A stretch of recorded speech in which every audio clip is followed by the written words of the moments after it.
அனைவருக்கும் வணக்கம். ஒரு நாள் வந்து அப்பாவும் பொண்ணும் என்ன செய்கிறாங்க, கார் எடுத்துகிட்டு ஜஸ்ட்டு ரோட்டில் போய்கிட்டே இருக்காங்க.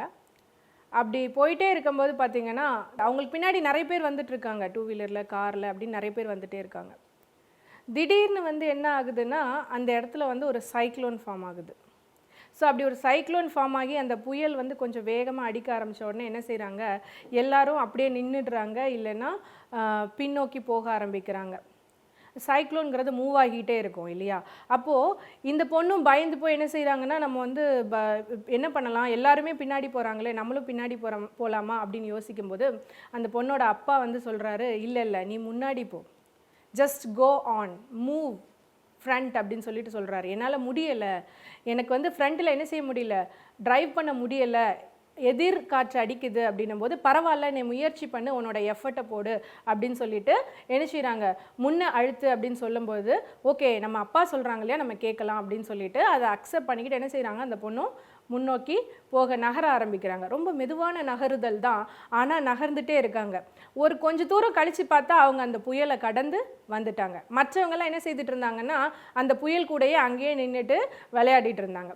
ஸோ சிம்பிள், என்ன செய்யணும்னா, நம்ம ஏதாவது ஒரு சூழ்நிலைகள், காம்படிட்டிவ் எக்ஸாமுக்கு படிக்கிற பசங்களுக்கு வந்து நிஜமாவே நம்ம லைஃப்பில் வந்து அப்பப்போ ஏதாவது சின்ன சின்ன தடங்கல்கள், பிரச்சனைகள்னு வந்துக்கிட்டே இருக்கும்.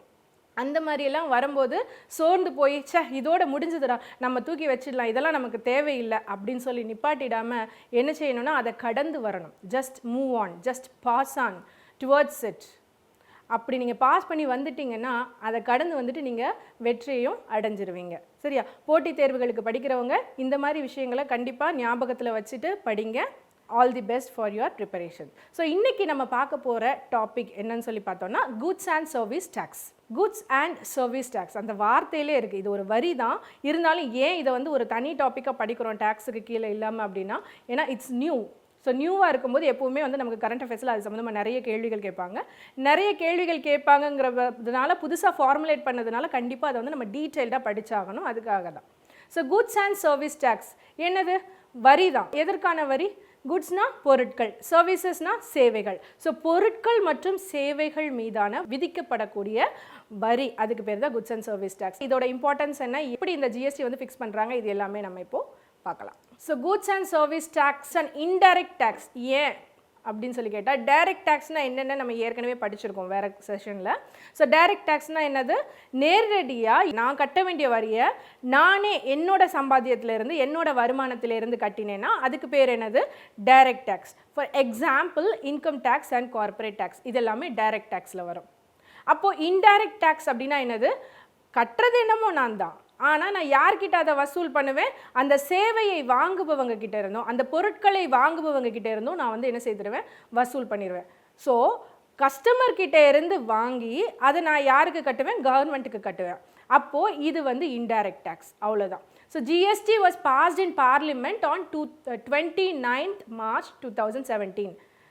இந்த டேட்டாலாம் கண்டிப்பாக நம்ம படித்து வச்சுக்கணும். எக்ஸாமுக்கு வந்துட்டு குறிப்பாக போட்டித் தேர்வுகளில் இந்த டேட்டாஸ் ரொம்பவே முக்கியமானது. ஸோ இந்த மாதிரி கொஸ்டின் கேட்கும்போது உங்களுக்கு passed in parliament and came into எஃபெக்ட்னு ரெண்டு விதமாக கேட்பாங்க. ஸோ இது எப்போ பாஸ் பண்ணாங்க? 29th March 2017.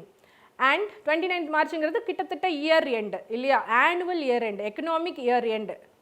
அப்போது ஃபினான்ஷியல் இயர் எண்டுன்னு இன்னொரு விதமாக சொல்லலாம். ஸோ அந்த ஃபினான்ஷியல் இயர் எண்டில் அறிவித்து என்ன செய்திருப்பாங்கன்னா, July 1, 2017 அதை வந்து எஃபெக்ட்டுக்கு கொண்டு வந்திருப்பாங்க. ஸோ இந்த ஜிஎஸ்டியோட மோட்டோ அப்படிங்கிற விஷயத்தை வந்துட்டு அப்ஜெக்டிவ் அதான் மோட்டோன்னு கொடுத்துருப்பாங்க இல்லையா? அது என்ன அப்படின்னா, one nation one market one tax. அப்போ இதுக்கு முன்னாடி இந்த வேட் வரி, அப்புறம் வந்துட்டு மல்டி டேக்ஸ் அப்படின்னு நிறைய டேக்ஸ் எல்லாம் இருக்கும் இல்லையா? அது எல்லாத்தையும் ஒன்றா சேர்த்து குட்ஸ் அண்ட் சர்வீஸ் டேக்ஸ் அப்படின்னு சொல்லிட்டு ஒரே ஒரு பொட்டலத்துக்கு கீழே கொண்டு வந்தது தான் இந்த GST. So the goods and service tax is a value added tax. So value added டேக்ஸ்னால் என்னது? வேட். வேட்டுன்னு சிம்பிளாக சொல்லுவோம் நம்ம. அது என்ன வேல்யூ ஆடட் டேக்ஸ் அப்படின்னா, ஒரு பொருள் ஒரு இடத்துலேருந்து நேரடியாக நம்ம வந்து நுகர்வோர் கைக்கு வந்து சேர்றதில்லை. அப்போ அது எத்தனை இடத்துல வந்து கிராஸ் பண்ணி வருதோ அத்தனை இடங்கள்லையும் என்ன செய்வாங்கன்னா அந்த இடத்துல மதிப்பு கூட்டுதல் எவ்வளோ நடக்குது அப்படிங்கிறத பொறுத்து அதற்கு ஏற்ற மாதிரி வரியை ஆட் பண்ணுவாங்க. ஸோ ஃபார் எக்ஸாம்பிள் ஒரு பர்சன் வந்துட்டு பர்சன் ஏபிசிடி 4 பேர் வச்சுக்கிறோம். பர்சன் ஏ கிட்ட இருந்துட்டு இந்த ஒருத்தர் என்ன செய்கிறாருன்னா, ஏற்கனவே தெரிஞ்ச உதாரணத்தையே நம்ம எடுத்துக்கலாம், கோதுமை. அந்த கோதுமையை வந்துட்டு ஒருத்தர் வாங்குறாரு. அந்த வாங்கும் பொழுது அந்த செகண்ட் பர்சன் கிட்டே இருந்து என்ன செய்வாங்கன்னா ஃபர்ஸ்ட் பர்சன், அதாவது பிரைமரி செக்டரில் உள்ளவர் என்ன செய்வார், டேக்ஸ் வாங்கிப்பார். அதை அவர் கவர்மெண்ட்டுக்கு கட்டிடுவார். ஸோ அடுத்து அந்த டேக்ஸோடு சேர்ந்து செகண்ட், அதாவது இண்டஸ்ட்ரியில் வந்துட்டு இண்டஸ்ட்ரியிலேருந்து சர்வீஸ் செக்டருக்கு போகும் இல்லையா, விற்பனையாளர் கைக்கு போகும்பொழுது அங்கே என்ன செய்வார், இந்த நடுவில் இருக்கக்கூடிய அந்த இண்டஸ்ட்ரியல் பர்சன் வந்து அவர் எவ்வளோ வேல்யூ ஆட் பண்ணாரோ அதுக்கான வரியை மட்டும் இந்த சர்வீஸ் செக்டர் பர்சன் கிட்டேருந்து வாங்குவார். அப்போ அந்த சர்வீஸ் செக்டர் பர்சன் என்ன பண்ணுவாருன்னா அந்த பொருளுக்கான சேவை வரியை மட்டும் என்ன செய்வார், கன்சியூமர் கிட்டேருந்து வாங்குவார். ஸோ அந்தந்த இடத்துல என்ன செய்வாங்கன்னா அந்த எக்ஸஸாக வரக்கூடிய வரியை மட்டும், வேல்யூ ஆடட் டேக்ஸை மட்டும் என்ன செய்வாங்க, இந்த செகண்ட் பர்சன் கிட்டேருந்து கலெக்ட் பண்ணுவாங்க. இதனால தான் இது வேட்டோட இன்னொரு ஃபார்ம் அப்படின்னு சொல்லிட்டு சொல்கிறோம். And this value added tax are levied on most goods and services sold for domestic consumption. So GST வந்து domestic consumption inside India உள்ளதுக்கு தான் உண்டு. அதையும் நோட் பண்ணிக்கணும் நீங்கள். ஸோ ஜிஎஸ்டி வந்து இன்சைட் இந்தியா நடக்கக்கூடிய குட்ஸ் அண்ட் சர்வீசஸ்க்கு மட்டும்தான் உண்டு.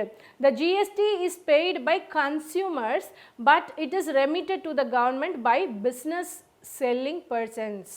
ஸோ அடுத்து இந்த குட்ஸ் அண்ட் சர்வீஸ் டேக்ஸோட இம்பார்ட்டண்ட்டான சில ஃபீச்சர்ஸ் வந்து நம்ம ஒரு ஸ்லைடில் பார்த்துக்கலாம். So structure of goods and service tax எப்படி இருக்கும் அப்படின்னு சொல்லி பார்த்தோன்னா, state goods and service tax, அதே மாதிரி intra state goods and service tax, இதுக்கு கீழே வரக்கூடியது VAT, sales tax, purchase tax, entertainment tax, luxury tax, lottery tax, state surcharge and cesses. இந்த மாதிரி இவ்வளோ டேக்ஸ் இருந்தது. இந்த மாதிரி நிறைய டேக்ஸ் இருந்தது. ஆக்சுவலி அதெல்லாம் ஒன்று சேர்த்து தான் நம்ம ஜிஎஸ்டி பண்ணியிருக்காங்க, நான் ஆல்ரெடி சொல்லிட்டோம். ஸோ அப்போ அந்த state goods and service tax கீழே எதெல்லாம் வரும், central goods and service tax கீழே எதெல்லாம் வருங்கிறது தான் இந்த ஸ்லைடில் இருக்குது உங்களுக்கு. Central goods and service tax கீழே என்னெல்லாம் வரும், இன்டர் ஸ்டேட் ட்ரேடு, 2 ஸ்டேட்டுக்கும் இடையில இருக்கக்கூடிய goods and services, and then central excise duty, service tax on countervailing duty, additional duty of customs, surcharge, எஜுகேஷனில் வரக்கூடிய taxes, secondary and higher secondary class cesses, இது எல்லாமே central goods and service tax கீழே வரும். So காமனாக இருக்கே அப்படின்னு பார்க்குறீங்களா, காமனாக இருக்கிறது ரெண்டுக்குமே வரும், ஸ்டேட் கவர்மெண்ட்டுக்கும் வரும், சென்ட்ரல் கவர்மெண்ட்டுக்கும் வரும். So integrated goods and service tax, இது வந்து ஐஜிஎஸ்டின்னு சொல்லுவோம். So CGST, GST, SGST, IGST அப்படின்னு 3ஆக பிரிச்சிருக்காங்க. ஸோ இன்டகிரேட்டட் அப்படின்னும் போது இதில் வந்து 4 ஜிஎஸ்டி ரேட் கொண்டு வராங்க, 5%, 12%, 18% அண்ட் 28% அப்படின்னு. ஸோ இதில் ரீசெண்ட் ரீஃபார்ம்ஸ் இன்னும் அனௌன்ஸ்மெண்ட்டுக்கு வரல, பட் ஸ்டில் இது வந்து நமக்கு இப்போ இருக்கக்கூடிய கரண்ட்டில் இருக்கக்கூடிய GST rates 5% for primary sector, agriculture மாதிரியான விஷயங்களுக்கெல்லாம் 5% அண்ட் லக்ஸரிஸ்னு வரும்போது 28%. ஸோ வேரியஸ் செக்டர்ஸ்க்கு ஏற்ற மாதிரி என்ன செய்திருக்காங்க, டேக்ஸஸ் வந்து பிரிச்சிருக்காங்க. இந்த மாதிரி உள்ளதுக்கு பேர் integrated goods and service tax. So ஜிஎஸ்டியோட மெயின் ஃபீச்சர்ஸ் என்ன அப்படின்னு சொல்லி இப்போ நம்ம பார்க்கலாம். GST is applicable on supply side. Supply side na it's only on supply of goods and services. விநியோகம் பண்றவங்க யாரோ அவங்களுக்கானது. Is against the old concept of the manufacture of goods or sale of goods on or provision of services. சிம்பிளாக சொல்லணும்னா ஏற்கனவே வந்து ஒரு இடத்துலையும் அங்கே ஒரு டேக்ஸ், இங்கே ஒரு டேக்ஸ், இங்கே ஒரு டேக்ஸ்ன்னு கட்டாமல் மொத்தமாக என்ன செய்யணும், சப்ளை சைடில் ஒரே ஒரு டேக்ஸாக கட்டிடணும் அப்படிங்கிறது தான். அண்ட் இதோட இன்னொரு முக்கியமான ஃபீச்சர் என்னென்னா destination based taxation. Destination based taxation அப்படின்னா யூஸ்வலாக நமக்கு இதுக்கு முன்னாடி என்ன இருந்ததுன்னா ஆரிஜின் பேஸ்டு டாக்ஸேஷன் இருந்தது. ஆரிஜின் பேஸ்டுனா எங்கே வந்து உற்பத்தி நடக்குதோ அங்கே டேக்ஸ் கட்டுவாங்க. இப்போ சர்வீஸ் டேக்ஸ் எங்கே கட்டுவாங்க, எங்கே நுகர்வோரோ அங்கே கட்டுவாங்க. ஸோ இதுக்கு பேர் டெஸ்டினேஷன் பேஸ்டு கன்சம்ஷன் டாக்ஸேஷன். அடுத்து இதோட முக்கியமான ஃபீச்சர் என்னென்னா டியூவல் ஜிஎஸ்டி. ஸோ நமக்கு வந்து ஜிஎஸ்டின்னு பார்த்தாலே நம்ம இப்போ என்ன வாங்கினாலும் ஒரு ஹோட்டலில் போய் சாப்பிட்டோன்னா கூட பில்லில் வந்து என்ன செய்திருப்பாங்கன்னா பில் போட்டுட்டு கீழே வந்து சிஜிஎஸ்டி, எஸ்ஜிஎஸ்டி அப்படி சொல்லி போட்டிருப்பாங்க. அப்போது சிஜிஎஸ்டிங்கிறது சென்ட்ரல் கவர்மெண்ட்டு கட்டக்கூடிய ஜிஎஸ்டி, எஸ்ஜிஎஸ்டிங்கிறது ஸ்டேட் கவர்மெண்ட்டுக்கு கட்டக்கூடிய ஜிஎஸ்டி, அவ்வளோதான். ஸோ பில் பண்ணாலே வந்து என்ன செய்திருப்பாங்கன்னா இந்த மாதிரி ரெண்டுமே கொடுத்துருப்பாங்க. ஸோ இந்த மாதிரி சென்ட்ரல் அண்ட் ஸ்டேட்டுக்குமே போக வேண்டிய வரிகளுக்கு என்ன செய்வாங்க, டியூவல் ஜிஎஸ்டியும் விதிச்சிருக்காங்க. So import of goods and services would be treated as interstate supplies and would be subject to integrated goods and service tax. So ஒரு ஸ்டேட் இன்டர்ஸ்டேட் சப்ளைஸ் இல்லைன்னா வந்துட்டு ஒரு இம்போர்ட் பண்ணுறாங்க அப்படின்னா அதுக்கு எப்படி டேக்ஸ் போடுவாங்கன்னா ஐஜிஎஸ்டி மெத்தடில் போடுவாங்க, இன்டகிரேட்டட் மெத்தடில் போடுவாங்க. ஸோ இது வந்து கஸ்டம் டியூட்டிஸ் கூட அடிஷ்னலாக ஐஜிஎஸ்டி போடுவாங்க. GST rates to be mutually decided. அதாவது இந்த CGST ஆகட்டும், SGST ஆகட்டும், IGST ஆகட்டும், எதுவாக இருந்தாலும் என்ன செய்யணும்னா 3 பேருமே, அதாவது சென்ட்ரல் ஸ்டேட்டு இந்த யாரெல்லாம் வரி வாங்குறாங்களோ local government whatever it may be whoever it may be எல்லாருமே என்ன செய்திருக்கணும்னா மியூச்சுவலாக அக்செப்ட் பண்ணியிருக்கணும். The rates are notified on the recommendation of GST Council. So இப்போ தான் நம்ம வந்து முக்கியமான ஒரு பாட்டுக்கு வந்திருக்கோம், GST Council. ஸோ இந்த மாதிரி ரேட்ஸ் எல்லாம் இவ்வளோ ஃபிக்ஸ் பண்ணணும், இவ்வளோ நீங்கள் வந்துட்டு வாங்கணும், இந்த துறைக்கு இவ்வளோ வாங்கணும், இந்த துறைக்கு இவ்வளோ வாங்கணும்னு நிர்ணயிக்கிறது யார்? GST council. அடுத்தது மல்டிபிள் ரேட்ஸ். முன்னாடிலாம் பார்த்தீங்கன்னா ஜிஎஸ்டி வந்து 4 ரேட்டில் வாங்கணும் பார்த்துருந்தோம், 5, 12, 16, 28 அப்படின்னு சொல்லிட்டு. இப்போ இந்த மாதிரி வரிகளை வந்துட்டு பல அடுக்குகளுக்கு கீழே பிரித்து கொண்டு வரதும் யாரோட வேலை தான்? ஜிஎஸ்டி கவுன்சிலோட வேலை தான். இப்போ லெஜிஸ்லேட்டிவ் பேசிஸ் ஆஃப் ஜிஎஸ்டி, ஜிஎஸ்டிக்கு வந்து நமக்கு சட்டத்தில் என்ன மாதிரியான விளக்கங்கள் அண்ட் இடங்கள் வந்து கொடுக்கப்பட்டிருக்கு அப்படின்னு சொல்லி பார்க்கலாம். In India GST bill was introduced in 2014 as the constitution 122nd amendment bill. So bill and act ரெண்டுத்துக்குமே உள்ள டிஃபரன்ஸ், அமெண்ட்மெண்ட் ஆக்ட்டுக்கும் அமெண்ட்மெண்ட் பில்லுக்கும் உள்ள டிஃபரன்ஸ் என்ன அப்படின்னு சொல்லி கேட்டால் உங்களுக்கு 122ங்கிற நம்பர் ஞாபகம் இருக்கும். அப்போ வந்து நீங்கள் என்ன செய்வீங்கன்னா 122nd அமெண்ட்மெண்ட் ஆக்ட்னு கொடுத்துருந்தாங்கன்னா அதையே போட்டு வச்சுருவீங்க. சிம்பிள். 122nd அமெண்ட்மெண்ட் பில்லுனா அது கம்ப்ளீட்டாக பாஸ் ஆகியிருக்காது. நிறைய பில்ஸ் வந்து பார்லிமெண்ட்டில் ரிலீஸ் பண்ணுவாங்க, ஆனால் என்ன செய்ய மாட்டாங்க, எல்லாத்தையும் பாஸ் பண்ண மாட்டாங்க.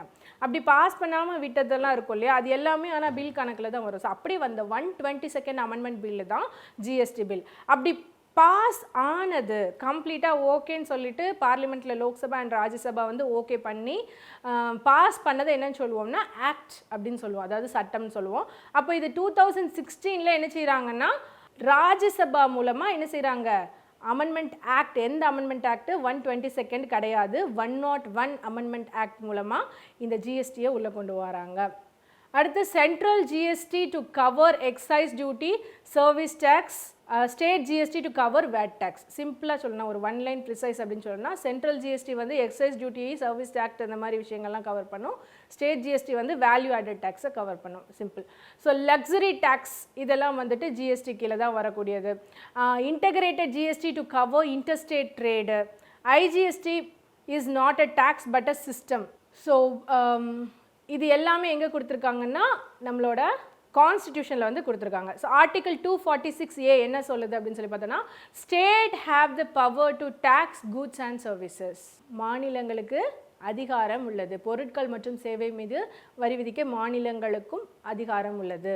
ஸோ பாலிட்டி பொறுத்தளவுக்கு உங்களுக்கு வந்து ஸ்டேட் படிக்கும் பொழுது சரியாக கவனிச்சுக்கோங்க, அது ஸ்மால் லெட்டர் எஸ்ஸா கேபிட்டல் லெட்டர் எஸ்ஸா அப்படின்னு சொல்லிட்டு. கேபிட்டல் லெட்டர் எஸ் போட்டிருந்தாங்கன்னா it's denoted to country and small letter S வந்து மாநிலங்களை குறிக்கும், அதாவது டெரிட்டரிஸை குறிக்கும். சரியா? ஸோ இவ்வளோ நேரம் நம்ம பார்த்தோம் இல்லையா, இது எல்லாத்தையுமே நிர்ணயம் பண்ணுறது யார் அப்படின்னு சொல்லி பார்த்தோன்னா ஜிஎஸ்டி கவுன்சில் அப்படின்னு சொல்லியிருந்தோம். இப்போ ஜிஎஸ்டி கவுன்சில்னா என்ன, அதோட ஃபீச்சர்ஸ் என்ன, அதோட காம்போசிஷன் என்னன்னு பார்க்கணும் இல்லையா. ஸோ ஜிஎஸ்டி கவுன்சில் எதில் சொல்லப்பட்டிருக்கு நம்மளோட கான்ஸ்டிடியூஷனில் அப்படின்னு சொன்னால் article 279A. GST council to be formed by the president. GST கவுன்சிலை ஃபார்ம் பண்ண வேண்டியது யார்? President to administer and govern GST. அதோட chairman யாரு? The chairman of this GST council is to be Union Finance Minister of India. So chairman மட்டும் Union Finance Minister of India. இந்த மாதிரி Union Finance Minister of India வந்து டைரக்டா chairman of GST council வந்துருவாங்க, அதுக்குன்னு தனியாக appointment எல்லாம் கிடையாது. அப்படின்னா அந்த மாதிரியான வார்த்தைகளுக்கு நம்ம வந்து ஒரு டெஃபினிஷன் வேர்டு கொடுப்போம். அது என்னதுன்னா de facto chairman. ஆட்டோமேட்டிக்காக அவங்க யூனியன் ஃபினான்ஸ் மினிஸ்டராக இருக்கிறதுனால ஆட்டோமேட்டிக்காக என்னவாகவும் மாறிடுவாங்க, ஜிஎஸ்டி கவுன்சிலுக்கு சேர்மனாகவும் மாறிடுவாங்க. இது கூட வந்துட்டு ஸ்டேட் கவர்மெண்ட்ஸ் நாமினேட் பண்ண சில மினிஸ்டர்ஸ். ஸோ இது வந்து ஆர்டிகல் 279A இருக்குது. உங்களுக்கு டேட்டா வந்து ரொம்ப முக்கியம் இந்த ஜிஎஸ்டி கவுன்சில் பொறுத்தளவுக்கு. ஏன்னா ஏற்கனவே சொன்ன மாதிரி இது ஒரு ரீசன்ட் டாபிக். ரீசன்ட் 5 இயர்ஸில் நடந்த 10 இயர்ஸுக்குள்ளே நடந்த எக்கனாமிக் சேஞ்சஸ் எல்லாமே வந்துட்டு எக்ஸாமில் ரொம்ப அதிகமாக கேட்கப்படக்கூடிய சான்சஸ் இருக்குது. So the council is devised in such a way that the center will have 1/3 voting power and the states have 2/3. 3 பங்கா பிரிச்சுக்கிட்டோம் அப்படின்னு சொன்னா ஸ்டேட்ஸுக்கு வந்து 2 பங்கு உரிமையும் சென்டருக்கு வந்து 1 பங்கு உரிமையும் இருக்குது. ஏன்னா ஸ்டேட் கவர்மெண்ட்டுக்கு வந்து நம்ம லோக்கல் கவர்மெண்ட்டும் இன்க்ளூட் பண்ணி வரும். அதனால தான் decisions are taken by 3/4 majority. So majorityங்கிறது 3/4 majorityங்கிறது ரொம்ப முக்கியம். மெஜாரிட்டின்னு சிம்பிளாக சொல்லிட்டோம்னா அது வந்து 50% + 1ல் வரும். இது வந்து ஸ்பெஷல் மெஜாரிட்டி மாதிரி 3/4 மெஜாரிட்டி வரணும். ஆனால் ஸ்பெஷல் மெஜாரிட்டிங்கிறதெல்லாம் நம்ம எதில் படிப்போம்னா பாலிட்டியில் படிப்போம். ஏன்னா அங்கே பார்லிமெண்ட்டில் இருக்கக்கூடிய நம்பர் ஆஃப் பர்சன்ஸை பேஸ் பண்ணி நம்ம ஸ்பெஷல் மெஜாரிட்டி எஃபெக்டிவ் மெஜாரிட்டின்னு படிப்போம். சும்மா உங்களுக்கு வந்து இந்த நம்பரிங்காக சொல்லியிருந்தேன் 3/4 மெஜாரிட்டி. அப்போ இந்த கவுன்சிலில் இருக்கக்கூடிய மெம்பர்ஸ் வந்து என்ன செய்யணும்னா அதில் இருக்கக்கூடியவங்க 3/4 பீப்புள் வந்து இந்த டெசிஷனுக்கு ஓகே சொன்னால் தான் அது நடக்கும். So it's a maximum majority, yes of course. So இந்த ஜிஎஸ்டி மூலமாக என்னென்ன மாற்றங்களை கொண்டு வந்தாங்க? reforms brought about by the GST. Creation of common national market. இது வந்து உங்களுக்கு மெயின்ஸ் எக்ஸாமுக்கு எழுதுறதுக்கு யூஸ் ஆகும். பாயிண்ட்ஸை நோட் பண்ணி வச்சுக்கோங்க. Creation of common national market by amalgamating a large number of center and state taxes into a single tax. So நிறையா வரிகள்லாம் போட்டிருந்தாங்க இல்லையா, அந்த அத்தனை வரிகளையும் ஒன்று சேர்த்து ஒரே ஒரு வரியாக ஒரு சிங்கிள் டேக்ஸாக உருவாக்குனது வந்துட்டு ஜிஎஸ்டியோட ஒரு முக்கியமான புரட்சி. And then easier to administer. So வந்துட்டு இந்த நீ வந்து சுங்க வரி கட்டுங்க, கலால் வரி கட்டுங்க அப்படின்னு ஒன்றா கேட்டுட்டு இருக்காம எனக்கு வந்து ப்ராடக்ட் டேக்ஸ் கட்டுங்க, வெல்த் டேக்ஸ் கட்டுங்க அப்படின்னு அந்த குட்ஸ் அண்ட் சர்வீசஸ்க்கு வந்து ஒன்றா கேட்டுட்டு இருக்காம yes go for one GST அப்படிங்கும்போது அது அட்மினிஸ்ட்ரேஷன் பண்ணுறது ஈஸி. இப்போ இந்த ப்ராடக்ட்டுக்கு வந்து 5% ஜிஎஸ்டி, நீங்கள் என்ன செய்யணும், இதுக்கு 5% ஜிஎஸ்டி கட்டிட்டு போய்கிட்டே இருங்க. சென்ட்ரல் கவர்மெண்ட்டுக்கு 5, ஸ்டேட் கவர்மெண்ட்டுக்கு 5, அவ்வளோதான். So because of the transparent and self policing character of GST it would be easier to administer. ரொம்பவே டிரான்ஸ்பரண்ட்டாக இருக்கிறதுனால, ஏன்னா எல்லாமே வந்துட்டு it's out to the website and public எல்லாத்துக்குமே ஓப்பனாக தெரிஞ்சதுனால அதில் வந்து என்ன செய்ய முடியாது, அந்த வரியில் ஏமாற்ற முடியாது. அண்ட் கம்பல்சரி அந்த டேக்ஸை வாங்கி அவங்களும் என்ன செய்தாகணும், கவர்மெண்ட்டுக்கு கட்டி தான் ஆகணும். And then mitigation of cascading effect. So cascading effect அப்படின்னா என்னென்னா இரட்டை வரி விதிப்பு, அது மூலமாக ஏற்படக்கூடிய பிரச்சனைகளெல்லாம் சால்வ் பண்ணுது. ஸோ நான் ஏற்கனவே இதுக்கு அங்கே டேக்ஸ் கட்டிட்டேன், அதுக்கு நான் ஒன்றும் பண்ண முடியாதுங்க, நீங்கள் என்கிட்ட வாங்கும்போது இன்னொரு டேக்ஸ் கட்டணும் அப்படின்னு டபுள் டேக்ஸ் ஆகுது இல்லையா, இதுக்கு பேர் தான் என்ன சொல்லுவோம்னா கேஸ்கேடிங் எஃபெக்ட்னு சொல்லுவோம். அந்த மாதிரி ஆகும்போது GST mitigated ill effects of cascading or double taxation in a major way and pave the way for a common national market. And then reduction in tax burden. So கன்சியூமர்ஸ்க்கும் வந்து என்ன செய்ய முடியாதுன்னா உட்காந்து இதுக்கு இவ்வளோ டேக்ஸ்ன்னு தனித்தனியாக கேல்குலேட் பண்ணியெல்லாம் எடுத்துகிட்டு போக முடியாது. சிம்பிளாக வந்து இதுக்கு 12% ஜிஎஸ்டி. நாங்கள் ஒரு ட்ரெஸ் சேல்ஸ் பண்ணுறவங்க அப்படின்னா அந்த ட்ரெஸ்ஸை வாங்கி விற்கக்கூடியவங்க அப்படின்னா அவங்க வந்து ஓகே இதுக்கு வந்து 18% ஜிஎஸ்டி போட்டு ஜஸ்ட் அப்படியே கேல்குலேட் பண்ணி என்ன செய்துட்டு போயிடலாம், கொடுத்துட்டு போய்கிட்டே இருக்கலாம். So biggest advantage would be in terms of reduction in the overall tax burden on goods. அடுத்தது முக்கியமான ரீஃபார்ம் இந்த ஜிஎஸ்டினால் ஆனது என்னென்னா making Indian products more competitive.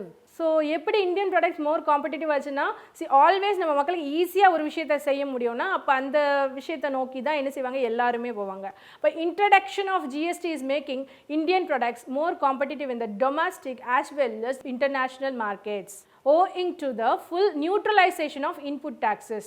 சிம்பிளாக தான், n நம்பர் ஆஃப் டாக்ஸஸ் கொடுக்க வேணாம்ப்பா, இந்தியன் ப்ராடக்ட்ஸை வாங்கினோன்னா நம்ம ஒரே ஒரு டாக்ஸ் பே பண்ணால் போதும், ஜிஎஸ்டிங்கிற ஒரு டேக்ஸ் பே பண்ணால் போதுங்கக்கூடிய அந்த சிம்பிளிஃபைடு அப்படிங்கிற மெத்தடில் வந்து Indian products becomes more competitive. It's a big reform. So இவ்வளோ நேரம் நம்ம ஜிஎஸ்டி என்னென்ன ரீஃபார்ம் பண்ணுச்சு, என்னென்ன விஷயங்களை மாற்றுச்சுன்னு பார்த்தோம். அட்வான்டேஜஸ், ஸோ அந்த ஜிஎஸ்டி மாற்றம் கொண்டு வந்தது ஓகே, அந்த மாற்றத்தினால ஏற்படக்கூடிய முன்னேற்றங்கள் இல்லைனா சிறப்புகள், என்ன மாதிரியான முன்னேற்றங்கள் ஏற்பட்டிருக்கு அப்படின்னு சொல்லி பார்த்தோன்னா, ஃபர்ஸ்ட் வந்து for government it created a unified common market. ஒருங்கிணைந்த பொது சந்தையை உருவாக்கி இருக்கிறதுன்னு சொல்லலாம். It will help to create a unified common national market for India. For example இப்போ நமக்கு இப்போ ரீசெண்டாக இந்த ஜிஎஸ்டிலாம் வந்ததுக்கப்புறம் தான் நாம் அந்த மாதிரியான விஷயங்கள்லாம் வந்துச்சு. நாம்னா நேஷ்னல் அக்ரிகல்ச்சரல் மார்க்கெட் அந்த மாதிரி. So it gives boost to foreign investment and make in India campaign. So ஒரு யூனிஃபைடு காமன் மார்க்கெட்டாக இருக்கிறதுனால மேக் இன் இந்தியா அப்படிங்கிற ஒரு விஷயத்தை என்ன செய்ய முடியுது, ஈஸியாக வந்துட்டு ப்ரொமோட் பண்ண முடியுது. And then streamlining the taxation. So through harmonization of laws, procedures and rates of tax between centers and states and across the states. சிம்பிளாக சொல்லணும்னா வரி விகிதங்களை வந்து ஈஸியாக ஸ்ட்ரீம்லைன் பண்ண முடியுது. And then increase tax compliance, improved environment for compliance as all returns are to be filed online, input credits to be verified online, encouraging more paper trail of transactions at each level of supply chain. அப்போ என்ன ஆகுதுன்னா tax வந்துட்டு நம்ம உட்காந்த இடத்துலேருந்தே நம்மளோட taxes வந்து ஈஸியாக file பண்ண முடியுது. anybody can do. So it improved the environment for compliance. So ஒரு ஜிஎஸ்டியை வந்து ஃபைல் பண்ணணும்னா நம்ம வந்து முன்னெல்லாம் என்ன செய்யணும்னா வரினா இத்தனை வரி இருக்குது, n நம்பர் ஆஃப் வரி இருக்குது, அப்போ நம்மளால செய்ய முடியாது. அப்போ என்ன செய்வோம்னா ஒரு ஆடிட்டரை கம்பல்சரியாக போய் தேடின்னு போய் இன்றைக்கும் ஆடிட்டர்ஸுக்கு வந்து நம்ம கொடுத்துட்டு பண்ணிட்டு தான் இருக்கோம்னாலும் பிஃபோர் ஜிஎஸ்டி அப்படின்னு சொல்லி பார்க்கும் பொழுது கம்பல்சரியாக நமக்கு வந்து ஒரு சார்ட்டர்ட் அக்கௌண்டன்ட் ஆர் ஆடிட்டர் வந்து நமக்கு பண்ணணும். பட் இப்போது இந்த ஜிஎஸ்டி வந்ததுக்குமா it is not compulsory or necessary to go to an auditor or chartered accountant. நம்ம என்ன செய்திடலாம், ஆன்லைன்லேயே ஃபைல் பண்ணி ஆன்லைன்லேயே வெரிஃபை பண்ணி நம்மளோட பேப்பர் ட்ரையல் எல்லாம் முடிச்சு ஈஸியாக நம்மளே வந்து என்ன செய்யலாம், அந்த சப்ளை செயினை ஈஸியாக்கிடலாம். So this is one of the most important advantages of GST. So இது சிம்பிளாக சொல்லணும் என்ன சொன்னால் improved environment for compliance. And then கவர்மெண்ட்டுக்கு ஜிஎஸ்டி மூலமாக முன்னேற்றம் இருக்குது அப்படின்னு சொல்லி பார்த்தோம்னா discourage the tax evasion. So எப்படினாலும் அந்த பொருளை வாங்கும்போது நம்ம என்ன செய்தாகணும், டேக்ஸ் கட்டி ஆகணும். இப்போ யூனிஃபார்ம் எஸ்டிஎஸ்டி அண்ட் ஐஜிஎஸ்டி இருக்கிறதுனால என்ன செய்ய முடியாது, அந்த டேக்ஸ் ஏவேஷன் வந்து அதாவது வரி ஏய்ப்பு வந்து அதிகமாக பண்ண முடியாது when it is coming for goods and services. So it will reduce the incentive for evasion by eliminating weight arbitrage between neighboring states and that between intra and interstate. இந்த மாதிரி முக்கியமாக வந்துட்டு இந்த இன்ட்ரா அண்ட் இன்டர்ஸ்டேட் சேல்ஸ் எல்லாமே என்ன செய்யலாம் இருக்கிறதுனால tax எவேஷனை வந்து ஈஸியாக தடுத்துடலாம் அப்படிங்கிறது கவர்மெண்ட்டுக்கு ஒரு ஈஸியான வேலையாயிடுச்சு. அடுத்தது ஓவராலாக நம்ம எக்கனாமிக்கு எப்படி வந்து ஜிஎஸ்டி ஹெல்ப் பண்ணுதுன்னு பார்க்கலாம். இவ்வளோ நேரம் நம்ம பார்த்தது எல்லாமே கவர்மெண்ட்டுக்கு எப்படி ஜிஎஸ்டி ஹெல்ப் பண்ணுது அப்படின்னு. ஸோ இப்போ ஃபார் ஓவரால் எக்கனாமி எப்படி ஹெல்ப் பண்ணுதுன்னா இட் பிரிங்ஸ் அபவுட் சர்டைனிட்டினா ஒரு உறுதி. ஒரு நார்மலாக வந்துட்டு திஸ் ஜிஎஸ்டி என்ன பண்ணுதுன்னா ஒரு registration tax, registration fees, so refund கரெக்டாக பே பண்ணாங்கன்னா அதுக்கு ரீஃபண்ட் கொடுக்கறது, யூனிஃபார்ம் ஃபார்மேட், ஸோ குழப்பமே இல்லை, காமன் டேக்ஸ் பேஸ் இருக்குது, so common system of classification இருக்குது. அப்படிங்கிறதுனால டேக்ஸ் கட்டக்கூடியவங்க ஈஸியாக வந்து என்ன செய்துடுறாங்க, கட்டிடுறாங்க. ஸோ நம்மளோட ஓவரால் எக்கனாமி என்ன ஆகுதுன்னா ஒரு உறுதிப்படுது இல்லைன்னா நிலைப்படுது அப்படின்னு சொல்லலாம். அடுத்தது reducing corruption, greater use of IT, ஏன்னா இன்ஃபர்மேஷன் டெக்னாலஜியை அதிகமாக யூஸ் பண்ணும்போது ஆன்லைனை பயன்படுத்தி அதிகமாக செய்யும் பொழுது கம்பல்சரி என்ன செய்வோம்னா அங்கே ஹியூமன் இன்டர்ஃபேஸ் வந்து கம்மியாயிடும். ஸோ அப்போது நம்ம ஆஃபீஸ்க்கு போய் இல்லைனா நேரடியாக இது சார்ட்டர்ட் அக்கௌண்டன்ட் மூலமாக எதுவும் பண்ணும்போது என்ன ஆகுதுன்னா ஹியூமன் இன்டர்ஃபேஸ் இடைத்தரகர்கள் இருக்கிறதுனால அந்த டேக்ஸ் சரியாக கவர்மெண்ட்டை போய் ரீச் ஆகிறது இல்லை. இப்போ இது டைரெக்டாக நமக்கு வந்து ஆன்லைன்லேயே ரெஜிஸ்டர் பண்ணிடலாம், ஆன்லைன்லேயே ஒர்க் அவுட் பண்ணிடலாங்கிறது என்ன ஆகுதுன்னா ஹியூமன் இன்டர்ஃபேஸ் இடைத்தரகர்களை அப்படியே கட் பண்ணிடுது. அப்போ என்ன ஆகுதுன்னா tax payer and tax administration ரெண்டு பேர் தான். Tax administration is the government and tax payer is the direct tax paying person. So இதனால் கரப்ஷனுங்கிற ஒரு விஷயம் வந்து நிறையா குறைக்கப்படுது. அடுத்தது boosting secondary sector. So goods and service primary செக்டரை காட்டிலும் அதிகமாக வந்து செகண்டரி செக்டருக்கு வந்து இந்த ஜிஎஸ்டி வந்து ரொம்பவே சப்போர்ட் பண்ணுது. ஏன்னா பிரைமரி செக்டரில் டேக்ஸ் ஜிஎஸ்டியும் கம்மி அண்ட் அதில் வந்து பிரைமரி செக்டர் மூலமாக குட்ஸ் அண்ட் சர்வீஸ் சேல்ஸ் ஆகக்கூடிய அளவுகளும் ரொம்ப கம்மி. அப்போ secondary sector manufacturing and industries வந்து ரொம்பவே சப்போர்ட்டிவாக இருக்குது இந்த GST. It will boost export and manufacturing activity and generate more employment. So ஒரு நாட்டினுடைய மேனுஃபேக்சரிங் யூனிட் அதிகமாச்சுன்னா என்ன செய்யும், அங்கே நிறைய பேர் வேலை செய்தாகணும் இல்லையா. ஸோ மேனுஃபேக்சரிங் அதிகமாச்சுன்னா கண்டிப்பாக நிறைய வேலையாட்களை எடுத்தாகணும் இல்லையா. அப்படி செய்யும் பொழுது it improves the employment and thus increase the GDP. So GDP as well as the GNP, where I can say that GNP, gross national product, is the real worth and real improvement of a government, of a country, with gainful employment leading to substantive economic growth. So இந்த substantive economic growth அப்படிங்கிறது ரொம்பவே முக்கியம். சப்ஸ்டான்சிவ்னா நமக்கு தேவையான அளவுக்கு பொருளாதார ரீதியாக உயர்ந்துகிட்டே வர்றதுக்கு இந்த ஜிஎஸ்டி சப்போர்ட் பண்ணுது அப்படின்னு சொல்லியிருக்காங்க. Ultimately, it will help in poverty eradication by generating more employment. So, employment generate ஆச்சுன்னா obviously அங்கே வந்து poverty குறைக்கப்படும்.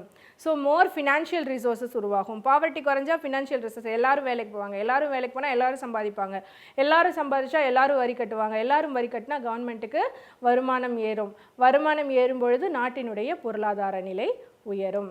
அடுத்தது for the trade and industry. So trade and இண்டஸ்ட்ரிக்கு எப்படி சப்போர்ட் பண்ணுது அப்படின்னு சொல்லி பார்த்தோன்னா simpler tax regime with fewer exceptions. அதே தான் நமக்கு எந்த துறையை எடுத்துக்கிட்டாலும் ட்ரேடு சப்போர்ட்டு கவர்மெண்ட்டுக்கு எப்படி ஜிஎஸ்டி சப்போர்ட் பண்ணுது சிம்பிளாக சொல்லணும்னா இட்ஸ் சிம்பிளர் டேக்ஸ். கொஞ்சமாக வந்து வரி விலக்கு கொடுத்தா போதும், ஆனால் வரி விலக்கு கொடுத்தா மாதிரியும் இருக்கும். ஸோ வரி வந்து கவர்மெண்ட்டுக்கு வந்து சேர்ந்துடும். And increased ease of doing business, எளிதா வியாபாரம் செஞ்சிடலாம். Reduction in multiplicity of taxes, again simplicity. Elimination of double taxation and certain sectors, இதுவும் நமக்கு வந்து ட்ரேட் அண்ட் இண்டஸ்ட்ரிக்கு சப்போர்ட் பண்ணக்கூடிய இன்னொரு point. More efficient neutralization of taxes, especially for exports. So export பண்ணும்போது அவங்களுக்கு வந்து என்ன செய்யலாம், இந்த டேக்ஸை வந்துட்டு கம்பல்சரியாக வாங்கும் பொழுது அந்த ப்ரைஸ் வந்து நம்ம வந்து என்ன செய்யலாம், ஸ்டேபிளாக வச்சுக்கலாம். ஸோ ப்ரைஸ் ஸ்டெபிலிட்டிக்கு வந்துட்டு இந்த ஜிஎஸ்டி சப்போர்ட் பண்ணுது அப்படின்னு சொல்லியிருக்காங்க. அடுத்து making our products more competitive in the international market, இதை நம்ம ஏற்கனவே பார்த்துருக்கோம். So simplified and automated procedures for registration, returns, refunds and tax payments. So trade and industrial செக்டாருக்கும் பார்த்தீங்கன்னா இது வந்து ரொம்ப சிம்பிளாக எல்லாத்தையும் அவங்க ரிட்டர்ன்ஸ் வாங்குறதுனாலும் சரி, ரீஃபண்ட் வாங்குறதுனாலும் சரி, டேக்ஸ் கட்டுறதுனாலும் சரி, சிம்பிளிஃபைடாக ஆட்டோமேட்டிக் ப்ராசஸில் பண்ணிட்டு போய்கிட்டே இருக்கலாம். So decrease in average tax burden on supply of goods and services. So average tax நமக்கு இப்போ கட்டுறதுக்கு வேணால் பார்க்க 15%, 30% அப்படி இருக்கும். பட் ஆவரேஜாக பார்த்தீங்கன்னா அந்த டேக்ஸ் பர்டன் வந்து முன்னே இருந்ததுக்கு இப்போ என்ன ஆயிருக்கும், கம்மியாக இருக்கும். சரி, இப்போது கவர்மெண்ட்டுக்கு, இண்டஸ்ட்ரீஸ்க்கு, கார்பரேட்ஸுக்கு இவங்களுக்குலாம் என்னென்ன பெனிஃபிட்ஸ் ஜிஎஸ்டி இருக்கிறதுனாலன்னு பார்த்தோம் இல்லையா. அப்போ கன்சியூமருக்கு என்ன benefit, because the major people are consumers. The major people who is the reason for the country's economy is the consumers. Even they may be a corporate or they may be some industry, but they are consumer for someone. கன்சியூமர்ஸ்க்கு எந்த வகையில் இது support பண்ணுது அப்படின்னு பார்த்தோன்னா transparent prices. So டேக்ஸஸை பொறுத்தளவுக்கு டிரான்ஸ்பெரண்ட்டாக இருக்கும். So final price of goods is expected to be transparent due to seamless flow of input tax credit between மேனுஃபேக்சராக இருக்கட்டும், ரீட்டைலர் அண்ட் சர்வீஸ் சப்ளையர். யாருனாலும் இவ்வளோதாங்க, வேறு வழியே இல்லை, இவ்வளோதான் அப்படிங்கிறத நம்ம என்ன செய்தாகணும், ஓப்பனாக சொல்லி ஆகணும். ஸோ டிரான்ஸ்பரன்சியை வந்து கன்சியூமர்ஸ்க்கு கொடுக்கறதுனால அங்கே ஏமாற்றப்படுறதுக்கு வாய்ப்பு கம்மியாக இருக்குது. And price reduction in prices of commodities and goods in long run due to reduction in cascading effect. இந்த கேஸ்கேடிங் எஃபெக்ட்னா என்னன்னு கண்டிப்பாக ஞாபகம் இருக்கும்னு நினைக்கிறேன். டபுள் டாக்ஸேஷனுங்கிறதுக்கு தான் கேஸ்கேடிங் எஃபெக்ட்னு சொல்லுவோம். ஸோ அந்த கேஸ்கேடிங் இம்பேக்டை வந்து கம்மி பண்ணி and then poverty eradication, obviously by generating more employment and more financial resources. So the GST க்கு கீழே என்னென்ன எக்ஸெம்ஷன் இருக்குது அப்படின்னு சொல்லி பார்த்தோம்னா custom duty will be still collected along the levy of IGST on imported goods. So ஐஜிஎஸ்டின்னு ஒன்று வாங்குவாங்க, ஆனால் கஸ்டம் டியூட்டியும் இருக்கும். நம்ம என்ன சொல்லிட்டோம்னா எல்லா சர்வீஸ் டேக்ஸும் சேர்ந்து எல்லா டேக்ஸும் சேர்ந்து ஒரே ஜிஎஸ்டி கீழே வந்துட்டுன்னு சொன்னாலும் தேர் ஆர் சம் எக்ஸம்ஷன்ஸ். அப்போ கஸ்டம் டியூட்டின்னு ஒன்று இன்னும் இருக்குது. அண்ட் பெட்ரோலியம் அண்ட் டொபாக்கோ ப்ராடக்ட்ஸுக்கு கண்டிப்பாக என்ன செய்திருக்காங்கன்னா அதுக்கு ஜிஎஸ்டி கிடையாது, பழைய மாதிரியே வரி தான் உண்டு. இப்போ நம்ம மக்கள் மத்தியில் ஒரு மிஸ்கன்செப்ஷன் இருக்குது, அதுக்கெல்லாம் ஜிஎஸ்டி இல்லை, வரியே இல்லை, அதுக்கு ஜிஎஸ்டி இல்லை. அப்போ என்ன அர்த்தம்னா மற்ற வரிகள் எல்லாம் உண்டு, அதற்கு அதிகமான வரி உண்டுங்கிறது தான் அர்த்தம். And then excess duty on liquor, stamp duty and electricity taxes are also exempted. So இந்த மாதிரி விஷயத்துக்குமே வந்து GST கீழே வராது, நார்மலாக யூஸ் பண்ணக்கூடிய VAT மற்ற டாக்ஸுக்கு கீழே வரும், லக்ஸரி டேக்ஸ் அந்த மாதிரி. So SGST and CGST input credit cannot be cross utilized. The reduction in the fiscal autonomy of the states. So மாநிலங்களுக்கு வந்து அந்த சுயாட்சி மேலே வந்து ஒரு குறைப்பு ஏற்பட்டால் அவங்களுக்கு வேலை கம்மி ஆகிடும் இந்த விஷயத்தில், டேக்ஸ் கலெக்ஷனில். And then levy of additional cess, அது வந்து கண்டிப்பாக எதில் இருக்குன்னா நம்ம ஜிஎஸ்டி பண்ணுறதுல ஒரு சேலஞ்சாக இருக்குது, ஜிஎஸ்டி வசூலிக்கிறதுல இருக்கக்கூடிய சேலஞ்சஸ் இதெல்லாம். The levy of additional taxes and reduction in the fiscal autonomy of the states. So இப்போ வந்து நம்ம ஜிஎஸ்டி பற்றி டீட்டெயிலாக பார்த்து முடிச்சாச்சு. ஸோ வரிகள், ஜிஎஸ்டி இது எல்லாமே ரொம்ப இம்பார்ட்டண்ட்டானது. இந்த ஜிஎஸ்டி டாப்பிக்கை இன்னும் நல்லா தெளிவாகவே படித்து வச்சுக்கோங்க, மைண்ட் மேப்லாம் போட்டு படிச்சுக்கோங்க. It's most important for exam. So இன்னொரு டாப்பிக்கில் நம்ம இன்னொரு செஷனில் வந்து சந்திக்கலாம். நன்றி.